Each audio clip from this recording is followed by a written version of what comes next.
Good morning, friends. Welcome back to Mountain Beaches. Here we are. So I think today we're going to ramble. Maybe a little bit, but today's video is who are Norm and Kim and why are we doing what we do? And what do we believe and how did we get here? So it's a little bit of a backstory to us and our channel, and we hope you find it interesting. Yeah, and if you don't, oh well. You know? We're going to do our best to make it interesting, but who is Kim? Kim is evolving.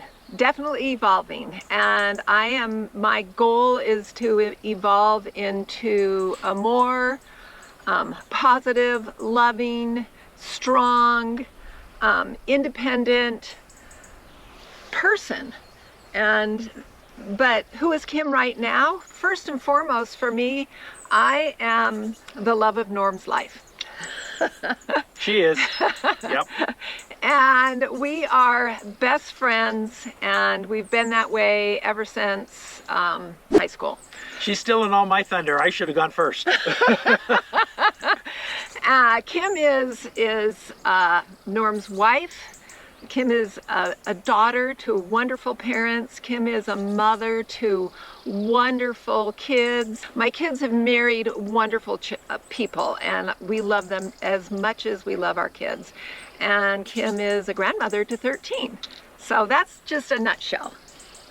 Who is Norm? A lot of similar things, except I'm not the wife and I'm not the mother, but Kim and I, you may not know, Kim and I have been together since high school. We were high school sweethearts. We met just prior to our senior year in high school.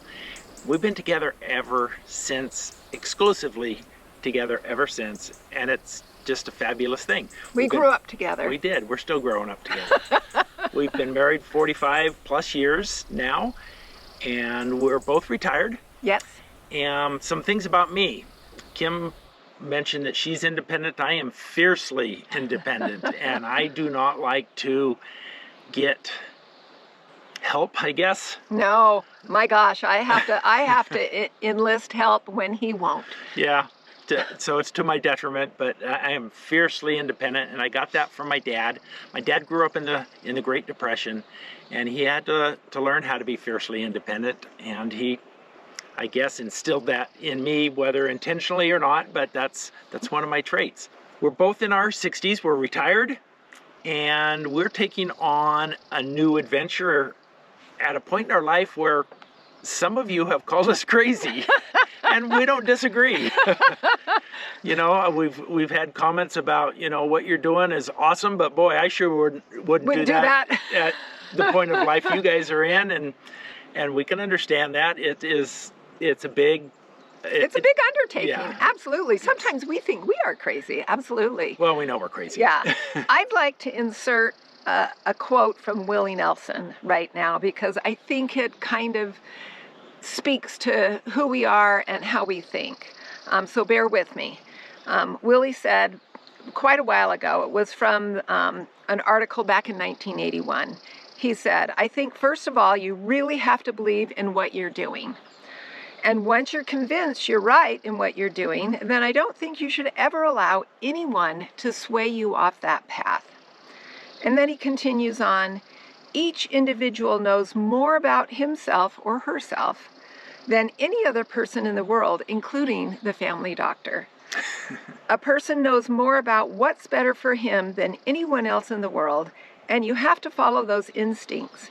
And if you instinctively think you're right, don't let anyone change your mind." That's awesome. Yeah. I feel like that. That fits us. Yeah. Yeah. Go Willie Nelson. I do like his music. Yeah. You know, Norm talked about his dad a little bit, and I'd like to insert about my dad, and then we'll talk about our moms for a minute. But my dad was also fiercely independent, but a worker, and as Norm's dad was, and he instilled in me the quality of hard work and not quitting until the job is done. And that kind of... She'll be out with a flashlight finishing the job if need be. My dad used to have a a almond orchard, and we would go and glean the almonds after the pickers came and got them. And we would be out there gleaning the almonds with a flashlight until the job was done. And that's just how I was raised. And that kind of showed up yesterday when we were planting trees. Oh my gosh, I was exhausted. Norm said, "You can be done." I'm like, "No, I've got 50 more to go." Don't give away the secret on I didn't. On how many. Well, actually, maybe this is the video where we should tell the. Because I've been asking everybody to tell us how many trees they thought were in the box. Yeah. And what do you think? What do you think? 300. 300 trees were in that little box. Yeah, crazy. And the two of us planted them all yesterday. Yes, we did. And it was, you wouldn't think it would be hard. Well, especially the way we were doing it. We had this big 1.5-inch drill bit, and we drill a hole in the ground, and we just put it in that Stick hole. them in. In fact, that's the method that the USDA office recommended to us when we picked up the trees. And I kind of thought, oh, this is going to be easy, but man, bending down and standing up and bending down and standing up, and our legs were just like spaghetti by the end of the day, but we got it done. So just back to our parents just a little bit. My dad was, he always said he was kind of raised on the wrong side of the tracks in Michigan. He was raised on a farm. His childhood was not easy. And he learned to work. And my mom, he always said, was raised on the right side of the tracks. And my uncle said she was a looker and she knew it. And she raised me to be proud of myself, to be aware of, just how I carried myself, that I was a lady, that I dressed appropriately, she raised me to kind of like the best. She did. And Kim learned that lesson very quickly. Yep. And so that weighs into all of the things that I do and see and like going forward, sometimes to Norm's frustration. But I am who I am, and I am following Willie Nelson. I am not going to let anybody change the way I like to look at things. Not even me. Not even me. Well, you don't let me change you. No. That's a little bit of my background. And another piece that she hasn't shared yet is about her mother. Her mother, Kim's mom, passed away when she was 49. 49. And so we lost her early on. And I think that plays in a lot to our motto of tomorrow is never promised, so live for today. Yes. And also why we do some of the things that we do. We didn't start these adventures early on like that motto might seem, but I don't think we captured that vision until after our children were married and we were empty nesters, and then we realized, now what? Yeah. And we did not want to just be sitting at home and sit in a rocking chair knitting. That's not me. That's not us. But it's fine for others. Yeah, there's nothing wrong with that for those that want to do it, but it's absolutely not us. And so we got this vision of RVing. And we'd always been weekend RVers always. Yeah. But we got the passion for RVing for extended periods of time. And we've been on many months-long trips. And still more in our future to come. Yep. And our channel started out as an RV channel. But then we got the passion for this off-grid living and homesteading. And there's a number of reasons for that we'll share here in just a moment. So Norm's mom passed away recently, and that also has impacted our desire to get things done as quickly as possible. Yep. As you know, or if you've been following us, you know my mom passed away last October, just 2 weeks after she came here to this property, which was so awesome to get her up here. She wanted to see it. She was excited for us, and that happened, and it was pretty special to me, and my sisters were able to come up as well. And tomorrow's never promised. Right. She lived to be 94. She lived a long life. She lived a good long life. A whole lot longer than Kim's mom did. But tomorrow's never promised. So just a little bit about our early married life and our kids and all of that. We have 4 children: Julie, Kristen, Ryan, and Lauren. And they're awesome. And they are awesome. Our goal was always to raise responsible, independent children. And boy, oh boy, are they ever. They are. And that's, you know, I wouldn't have it any other way. No. And I would attribute at least a portion of their awesomeness. We have the best kids ever. Sorry, guys. I would attribute a portion of that to this gal right here. She was a stay-home mom and also worked side jobs from home to help with the family finances. But she did the majority of the raising of those kids while I was off and at work, and a lot of travel with work, and she gets the credit. Our kids, we just love them to death. Yes. Little short story about when they were young and Norm would travel. It was like, okay, he's gone. We're going to do a project to surprise Dad when he gets home. And boy, did they surprise me sometimes. So like one time we built all the shelves in the basement for all of our food storage. And so every time he left, which was quite often, the kids were like, now what are we going to do, Mom? Why do we always have to do this when Dad's gone? I'm like, well, because I get to be in charge and we get to surprise Dad. So okay, kids. We absolutely loved following our kids around in all of their sports and activities and competitions. That was the love of our life when they were growing up. That was our life. We were constantly going places to support them. Yeah. And we loved it. We never felt like, oh my gosh, we got to follow the kids around. Why can't we go do this or that? No, we loved supporting our kids, and that was just wonderful. But once they all left the home and we were empty nesters, we kind of felt like we were living our second childhood. So what in the heck caused us to want to be off-grid and living on a homestead or building a homestead, snowy northern Idaho? It seems like just an insane, crazy idea. Well, I think just to back up just a little bit, as we were RVing, we loved to be off-grid when we were RVing. And we had solar. We had solar, composting toilet, you know, our Berkey to filter the water, all of those kinds of things, because we are not RV campground type of RVers. No. So that easily led into this piece of property. We kind of like to be by ourselves, I guess, at least to some extent.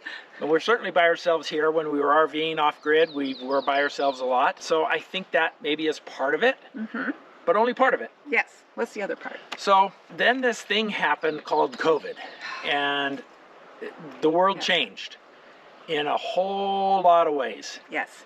And not too much of it in good ways that I've been able to decipher yet. Maybe you guys have come up with what good came out of that situation, but there was a lot of uncertainty, and there still is.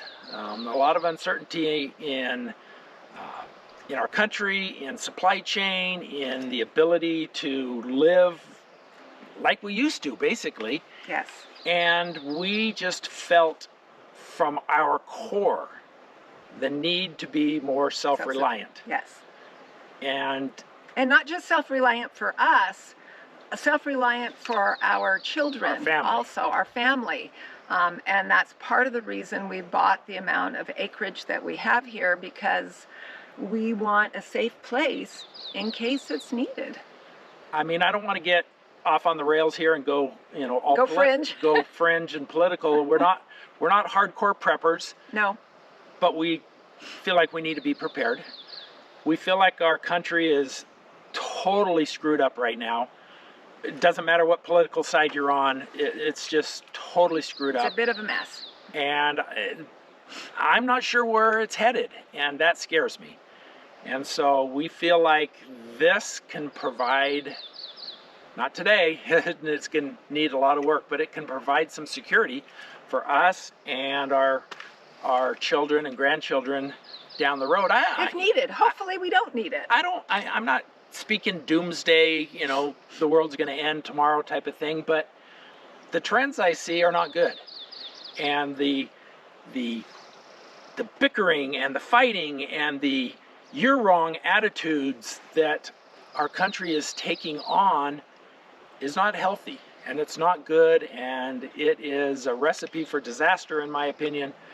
And that weighs heavily into why we're doing what we're doing. I think it's, aside from the fact that we just love the beautiful nature here, we are a little bit of hermits. We like to be off on our own. Yes, we do.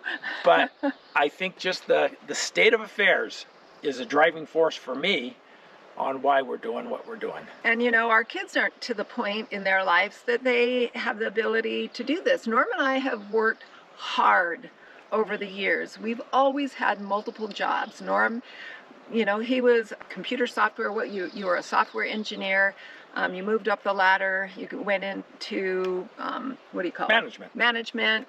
And he was able to build us a little nest egg. And we always had side things. We always had, just different things that gave us different income. And I contributed to that.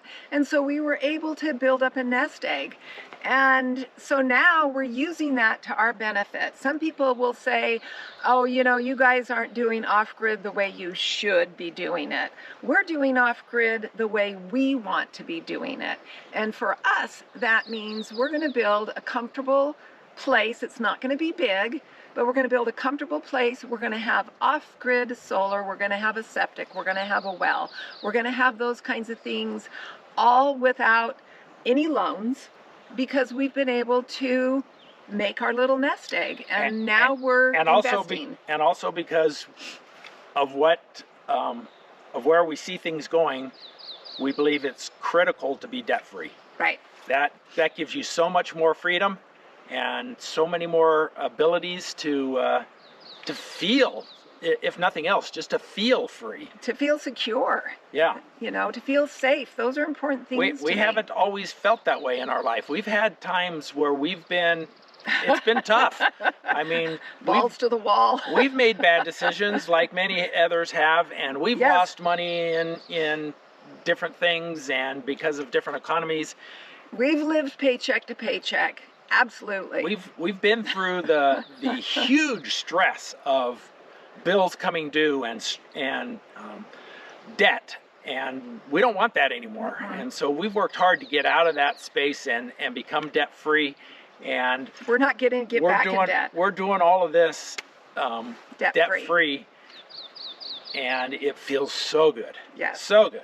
Yes, and I do realize that we are very fortunate. We are. We're blessed. We're very blessed, and we are thankful for this blessing that we're able to do this off-grid on this piece of land. So, you know, we don't want to ramble on and on and on, but that's a little bit about who we are and why we're doing what we're doing. Who's Norm and Kim, and what in the hell is Eagle Ridge Resort and Spa? I think we've told them how we came up with Eagle Ridge, but let's just recap a little bit. Yeah. So especially the resort and spa part. Oh, yeah. So when we were on the piece of property with our realtor, those of you who know me know I'm a little bit wooey. I like to take my shoes off and feel the ground speak to me and speak to my heart. The earth has to speak to Kim before she commits to that's what she wants to purchase. Absolutely. Which is fair. I mean, that's not me so much. I can get that just by looking. But on this piece of property, I didn't need to take my shoes off. It was immediate. It was immediate. We knew, like within moments, that this was the piece of property that we wanted to buy, but what's the word that I'm looking for? That we are stewards over.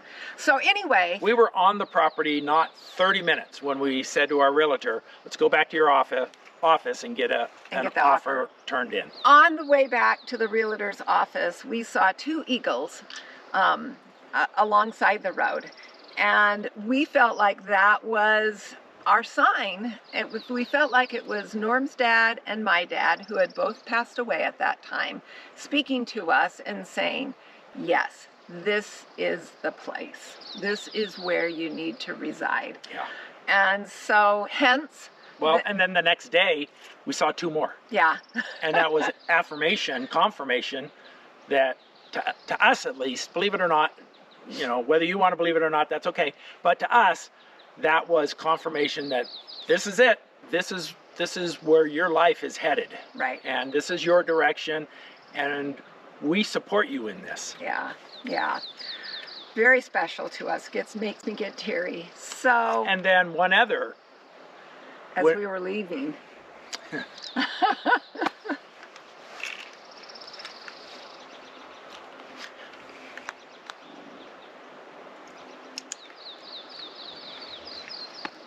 we were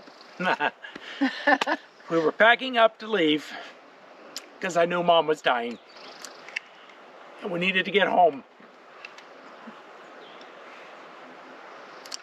And an eagle flew right over the top of me. Big whoosh, whoosh. It was not Whoosh. more than 15, 20 feet above me. I heard it first and then saw it. And I knew everything would be okay. And this was the place for us. Yep. Sorry. He doesn't get teary very often. Yep. This is home. Yes. So, hence the name Eagle Ridge. Resort and spa. This will never be a resort and spa. And it's just an inside joke. I don't know.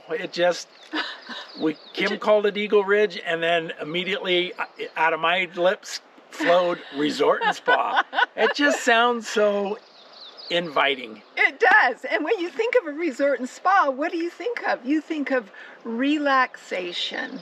You think of, to me, that's the biggest word, relaxation, although we are not going to be relaxing very much over the next little while. But peace and comfort and a place to go to rejuvenate. Yeah. That's what I think when I think of resort and spa. In this area, there's something special about Eagle Ridge Resort and Spa. So special. So we invite you to come and join us. Be part of our family through our videos and experience what we're experiencing.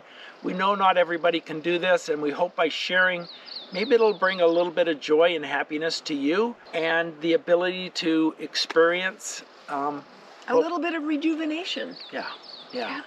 Thanks so much for listening to our Ramble. rambling and getting to know us a little bit better. We love you guys. Yep, we'll see you on the next one.